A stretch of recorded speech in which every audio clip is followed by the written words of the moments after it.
5 seconds. Start. Honorable members, keeping in mind the global requirements and challenges of the 21st century, the government has announced the National Education Policy.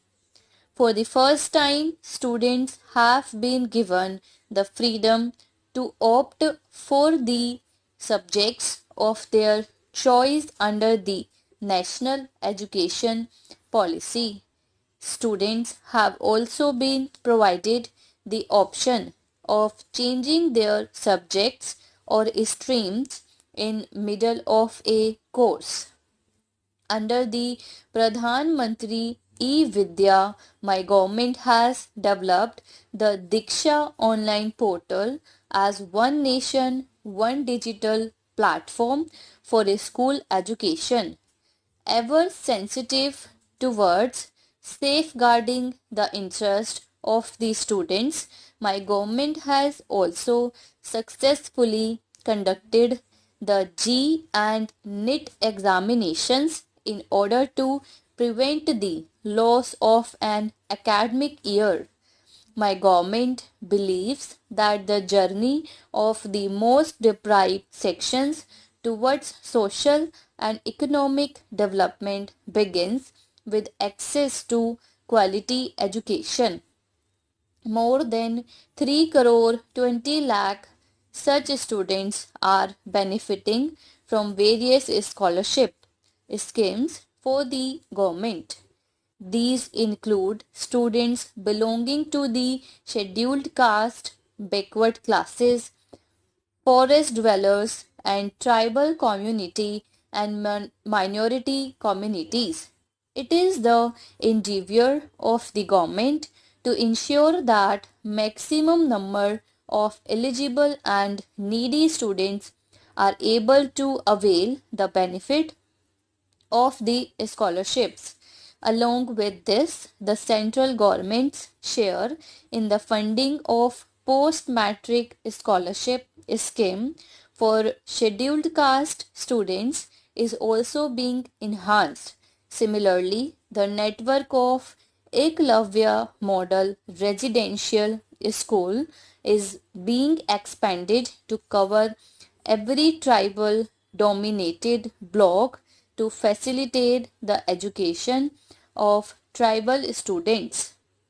So far dominated block to facilitate the education of tribal students. So far more than 550 students have been sanctioned. Along with improvements in education, the emphasis of my government is also on simplifying and streamlining the recruitment process for jobs. The youth have benefited greatly from discontinuation of interviews for recruitments of Group C and Group D posts.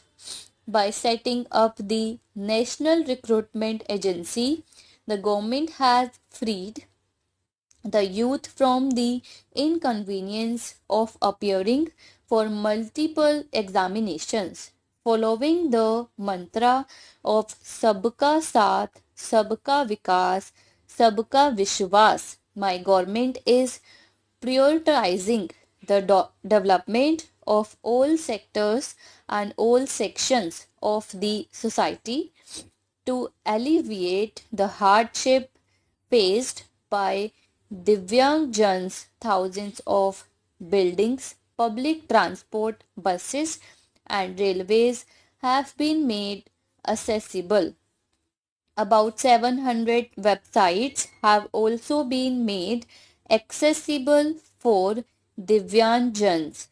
Similarly, to provide better facilities and equal opportunities to transgenders, the Transgender Persons Protection of Rights Act has been implemented. A development and welfare board development oriented schemes are being implemented on priority by my government in 112 aspirational districts which have fallen behind in the race for development.